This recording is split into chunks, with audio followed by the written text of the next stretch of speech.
இடரினும் தளரினும் எனதொரு நோய் தொடரினும் உனகலல் தொழுது எழுவேன். அப்படி நிக்கிறவங்களுக்கு தான் இன்பம் இருக்கிறது.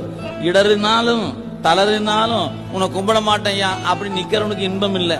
எந்த நிலையிலும் உன்னை வணங்குவதை கைவிட மாட்டேன் என்று யார் நிற்கிறார்களோ அவர்களுக்கு நீங்கள் நினைக்கக்கூடிய உறவுகளோ அல்லது நீங்க நினைக்கக்கூடிய பொன்னோ பொருளோ தராத இன்பத்தை அந்த வழிபாட்டு நெறி உங்க அறிவுக்குள்ள கொடுக்கும். அது நீங்க தான் உணரணும். இது உணர்கிற செய்தி, இது காட்டுகிற பொருள் அல்ல. இது டிவியில போட்டு தொலைக்காட்சி போட்டு ஒரு ஸ்கிரீனை வச்சு இதான் அப்படி காட்ட முடியுமான்னு கேட்டா காட்ட முடியாது. நீங்க அனுபவிக்கலாம். ஆனா அந்த அனுபவத்துக்கு என்ன வேணும்? எந்த சூழலை கொண்டும் யாருக்காகவும் நம்ம எடுத்துக்கொண்ட வழிபாட்டை கைவிட்டு விடக்கூடாது அப்படின்ற உறுதி எடுத்துக்கொண்டால் லாபம் உங்களுக்கு.